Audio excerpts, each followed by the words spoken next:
Bonjour tout le monde. Cette vidéo sera la première d'une série consacrée à Aucoffre. Pour ceux qui connaissent pas, c'est une société française qui vend des métaux précieux et qui donne le choix à ses clients, soit être livré, soit bénéficier de la garde en coffre pour être tranquille. Et pour ceux qui connaissent, restez avec nous. Je pensais connaître, et j'ai découvert pas mal de trucs très intéressants récemment. Dans cette série de vidéos, on va parler des prix, on va parler de fiscalité, on va parler de garde gratuite en coffre et de livraison.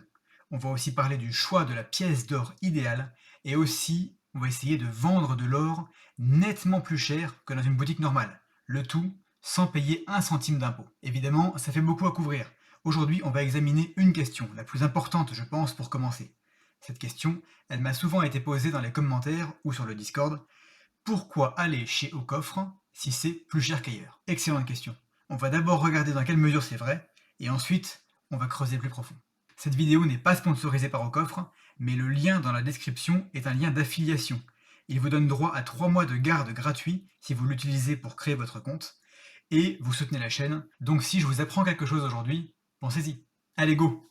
Aujourd'hui, on est le dimanche 27 août 2023. Comme les marchés sont fermés le week-end, ça fait un prix stable qui me permettra d'enregistrer cette vidéo sans m'arracher les cheveux. L'or s'échange officiellement à 1774 euros par once, ce qui fait environ 57 euros par gramme. Bien entendu, entre ce prix et celui que vous allez payer, il y a une grosse différence. Ça s'appelle la prime. Et en fonction de ce qu'on achète, elle est comprise entre 2 et 5% pour des pièces ou lingotins courants dans une boutique entre guillemets normale. Évidemment, si vous aimez ce qui est rare ou joli, il y a moyen de payer beaucoup, beaucoup plus cher. Aucune limite de ce côté-là. Un exemple rapide pour comprendre la prime. Si une pièce contient pour 100 euros d'or et que je la paye 105 euros, j'ai payé une prime de 5%. Allez, on fait un peu le tour de ce qui se vend en ce moment pour avoir une idée concrète des prix. Sur acheterargent.fr par exemple, on voit que la 20 francs or, qu'on appelle communément le Napoléon, se vend 346 euros. Et si on fait un tour chez Godot, on voit que la 20 francs Napoléon alors elle est marquée à partir de 348,50 €. Il faut toujours vérifier parce que ça dépend de la quantité de pièces qu'on achète. Voilà, une à 9 pièces, 349 euros. Donc voilà, 346, 349, on est un petit peu en dessous de 350, et ça, ce sont des boutiques qui sont, entre guillemets, normales. Elles ont pignon sur rue, et soit vous allez chercher sur place, soit vous vous faites livrer. Maintenant, chez Aucoffre, on va voir dans Napoléon 20 francs, et on voit que il est vendu 361,18 €. À quoi il faut ajouter 0,5% de frais d'achat, ce qui fait à la louche 363 euros. Donc 346, 363, à première vue, oui, c'est nettement plus cher chez Aucoffre. Et pourtant, vous vous doutez bien que si je suis client chez eux et que je prends la peine de vous faire une vidéo là-dessus, c'est qu'il y a autre chose. Malgré cette différence de prix de presque 5%, je suis là à vous dire, aucun problème, je peux acheter. Pourquoi? Ça tient en un seul mot, revente. Imaginons que, juste après mon achat, je change d'avis. Je fais demi-tour, je rentre chez Godot par exemple, et je leur revends la pièce.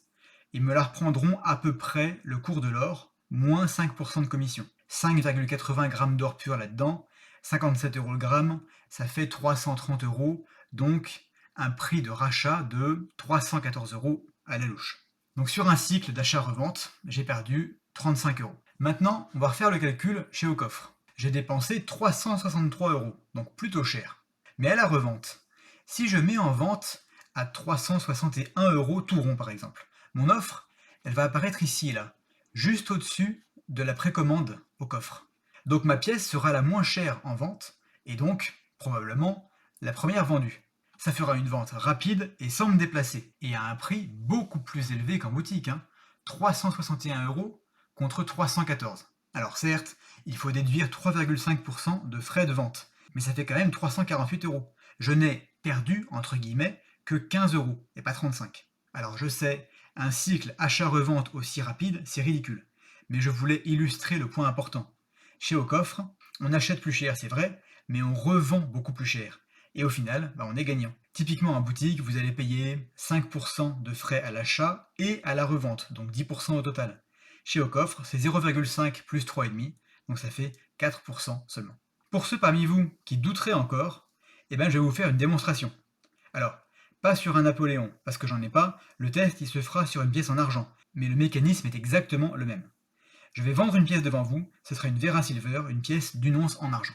On commence par aller voir le prix le plus bas proposé par les autres. Donc on va dans argent, hop, Vera Silver, une once. Et on voit que la moins chère, elle est proposée à 30,90 €. Il va suffire de se mettre, nous, en vente quelques centimes moins cher pour apparaître ici, là, en premier, et on sera la première pièce vendue. Ça nous garantit une vente très très rapide. Donc je vais me mettre à, je sais pas, 30,80 €. Je vais chercher une de mes pièces en cliquant sur mes produits libres. Je vais choisir celle-ci, là, la toute première que j'ai achetée, et je clique sur mettre en vente. Il faut pas trop regarder les plus ou moins values théoriques là. Je sais pas comment c'est calculé, mais c'est pas très représentatif. Alors là, on arrive sur la vente. Il y a un piège à éviter, hein. Le prix de rachat immédiat là, qui est marqué ici, c'est le prix à ne surtout pas mettre. Nous, on a vu qu'elle se vendrait très bien à 30,80 €, donc on remplace ce prix très faible par 30,8. Hop. On confirme. Ils ont quand même rajouté une petite fenêtre d'avertissement en disant faites gaffe, le prix de rachat immédiat. En gros, je crois que c'est au coffre qui rachète directement tellement le prix est bas. Pour eux, c'est intéressant. Donc je confirme l'ordre. Hop.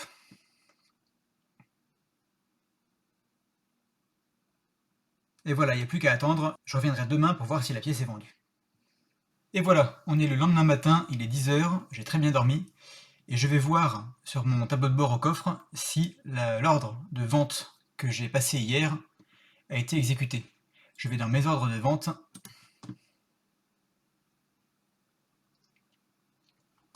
Et c'est bon, il est passé. Je clique ici pour voir les détails.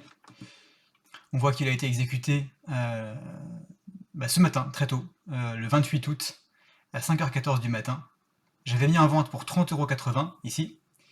J'ai dit une bêtise hier, c'est pas 3,5% de frais à la vente, c'est que 3%. Autant pour moi, du coup, un petit euro de frais. Et donc, j'ai effectivement vendu pour pratiquement 30 € une once d'argent. Pas un centime d'impôt, donc là c'est vraiment 30 € qui vont directement dans ma poche. Essayez de faire ça avec une once d'argent générique, vous allez voir n'importe quelle boutique, je pense que ça va être très très difficile. Vu que les onces d'argent, ils les vendent 25-26 € dans le meilleur des cas, avant de vous la racheter 30 €, il y a quand même une bonne marge. Voilà, cette différence très faible qu'il y a entre le prix d'achat d'une once d'argent et le prix de vente d'une once d'argent chez Au Coffre, ça, on va s'en servir plus tard pour calculer le vrai coût, entre guillemets, du LSP, mais ça sera l'objet d'une toute autre vidéo. Voilà, si vous voulez posséder des métaux précieux physiques, des vrais, hein, pas des ETF, mais sans avoir à les garder chez vous, alors vous pouvez créer un compte gratuitement chez Au Coffre en cliquant sur le lien qui est en description. Voilà pour aujourd'hui. Posez-moi vos questions si vous en avez dans les commentaires. On se retrouve très bientôt pour une nouvelle vidéo. En attendant, soyez prudents, mais sans oublier de rester curieux.